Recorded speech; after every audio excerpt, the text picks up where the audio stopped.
Bueno, ya para continuar y terminar con el tema, compañeros, pues soy su compañero José Luis de Monsiváis y vamos a ver indicaciones, contraindicaciones y efectos biológicos de la resonancia magnética. Primeramente, en las indicaciones se va a proporcionar al paciente una bata para el examen y se pedirá al paciente que se retire cualquier objeto metálico. Las pautas acerca de ingerir o beber antes del examen de resonancia magnética varían según el examen específico y a menos que se indique lo contrario, pues se debe seguir la rutina diaria normal, comiendo y tomando medicamentos como de costumbre. Algunos exámenes de resonancia magnética podrían requerir la administración de contraste, que es un material que contiene un metal llamado gadolinio. Se puede usar en pacientes con alergias al contraste con yodo y es mucho menos común que un paciente tenga una alergia al material de contraste a base de gadolinio usado en la resonancia magnética. Hay que evitar llevar objetos metálicos. Estos objetos se pueden transformar en proyectiles dentro de la sala del explorador y pueden hacer daño al paciente y al profesional que está en la sala. Entre los objetos que no se puede llevar son joyas, relojes, tarjetas de crédito, audífonos y todos estos objetos que puedan dañarse. También broches, horquillas, cierres metálicos y artículos metálicos similares están prohibidos llevarlos. Aparatos dentales desmontables, bolígrafos, navajas y gafas y también piercings. En la mayoría de los casos, el examen de resonancia magnética es seguro para los pacientes que tienen implantes de metal, a excepción de algunos tipos, tales como implante coclear, algunos tipos de clips que se utilizan para los aneurismas, algunos tipos de prótesis colocados dentro de los vasos sanguíneos y casi todos los desfibriladores y marcapasos cardíacos. Algunos dispositivos médicos electrónicos, ya que pueden interferir con el examen o suponer potencialmente un riesgo para el paciente, eh, son las válvulas cardíacas artificiales, accesos implantables para administrar medicamentos, extremidades artificiales o prótesis metálicas para las articulaciones, estimuladores nerviosos implantables, broches metálicos, tornillos, placas, stents o grapas quirúrgicas. Y por último, pues algunos tatuajes, ya que se hacen con tinta que contienen hierro y pueden calentarse durante la realización de la prueba. Y puede ocurrir lo mismo en algún tipo de empaste o de aparato dental. Por eso no se puede olvidar preguntar al paciente si lleva cualquier cosa de metal o con él o dentro de él. Y en cuanto a las contraindicaciones, simplemente el paciente debe consultar con su médico antes de realizar el estudio en caso de embarazo y lactancia, insuficiencia renal, si se realiza algún tipo de tratamiento, alergia al contraste en estudios previos, prótesis y en general cualquier dispositivo metálico implantado, como ya mencionamos anteriormente. En cuanto a los efectos biológicos, en el caso específico de la resonancia magnética, los efectos biológicos van a provenir del uso de compás magnético constante, campos magnéticos variables o de gradientes e impulsos de radiofrecuencia.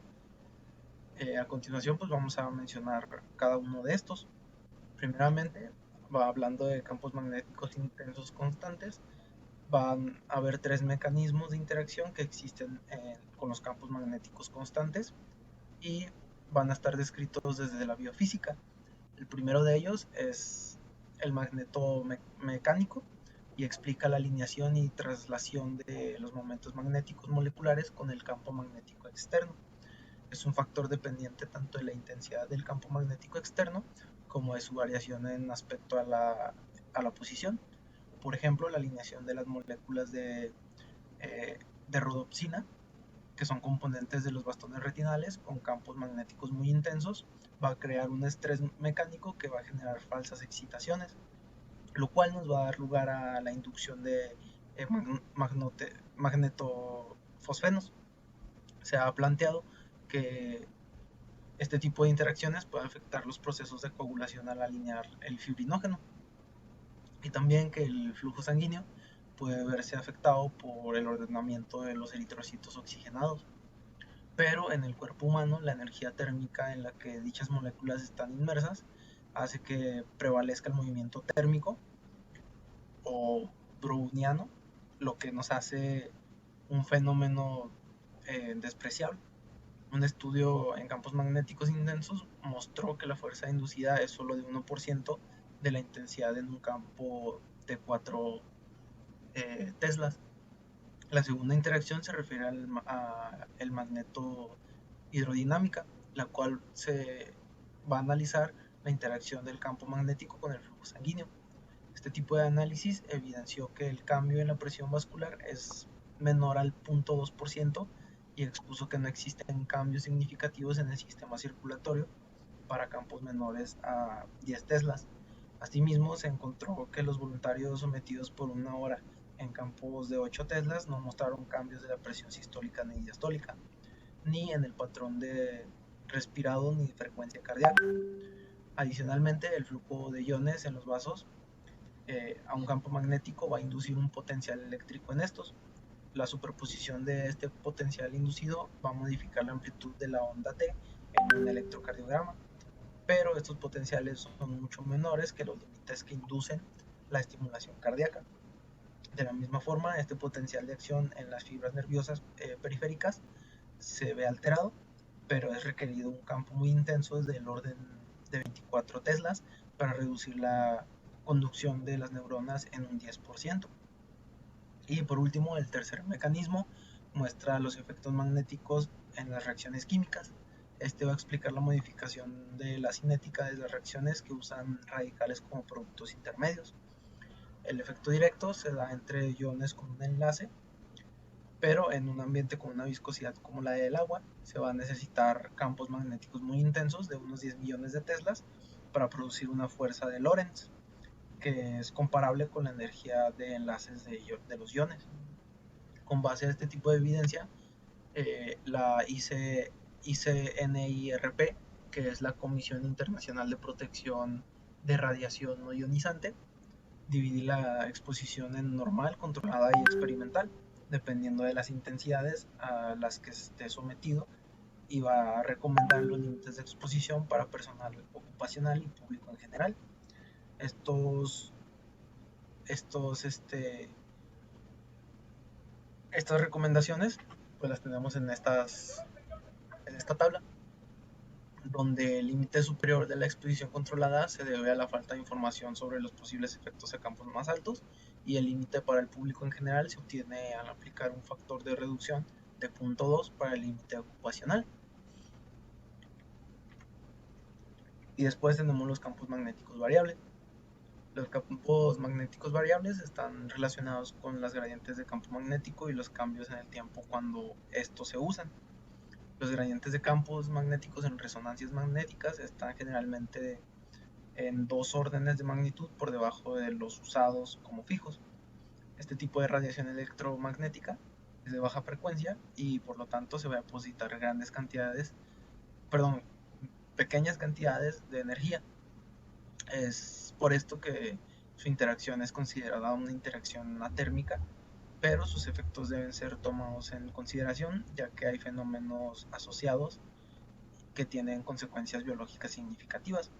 El fenómeno más importante es la inducción de Faraday, ya que la corriente que se induce va a tener una frecuencia por debajo de los 100 kHz.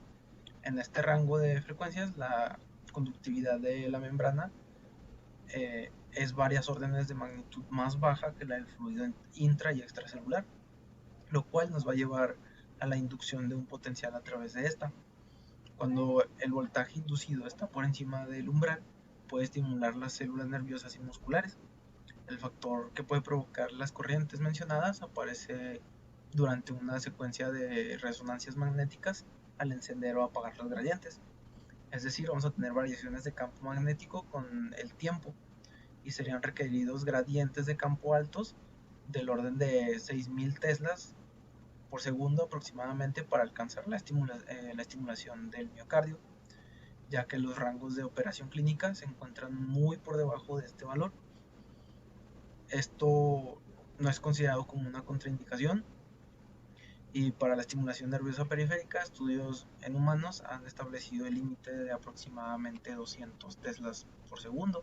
Se debe considerar que los gradientes van a depender de la forma del impulso, la duración y sus repeticiones. Así, por ejemplo, cálculos de corrientes parásitas sugieren que los estímulos nerviosos y cardíacos puedan evitarse con 20 teslas por segundo para impulsos únicos monofásicos y para impulsos repetitivos mayores a 3. Los cambios del campo magnético también provocan movimientos de partes físicas del equipo que provocan sonidos molestos para el paciente. Si bien no son letales, sí pueden llegar a influir en la calidad de la imagen dependiendo del tipo de experimento o incluso rozar los límites permitidos de la exposición. Y ya por último, los impulsos de radiofrecuencia.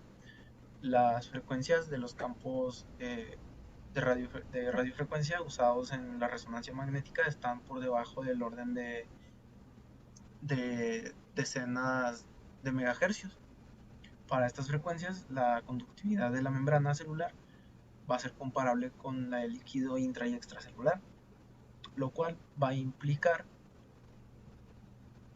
que no se induce ningún voltaje a través de esta. En cambio, el depósito de energía en este rango nos va a ocasionar un aumento en la temperatura del tejido.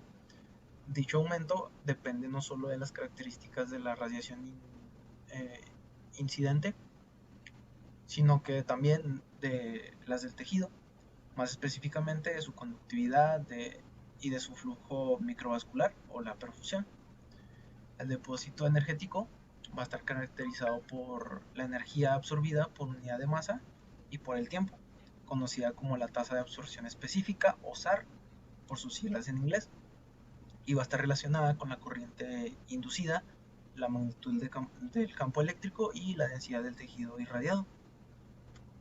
La literatura reporta que para exposiciones corporales no se han encontrado efectos adversos si el incremento de temperatura es menor a 1 grado centígrado. En el caso de los niños o personas con discapacidades cardiocirculatorias, el incremento no ha de ser mayor de 0.5 grados centígrados con respecto al calentamiento localizado claramente. Resulta razonable asumir que los efectos adversos van a ser evitados si la temperatura en regiones localizadas no exceden los 38 grados centígrados en la cabeza, los 39 grados centígrados en el tronco y los 40 grados centígrados en las extremidades. Basados en este tipo de modelos y en la evidencia clínica respecto al incremento térmico, la ICNIRP tiene unas recomendaciones límites del azar que como en la tabla pasada, pues los podemos ver en esta tabla también. Aquí tenemos los modos de operaciones en cuanto a todo el cuerpo, el tipo SAR, y en la cabeza y en cualquier región, exceptuando la cabeza. Y pues esto sería todo de nuestra parte.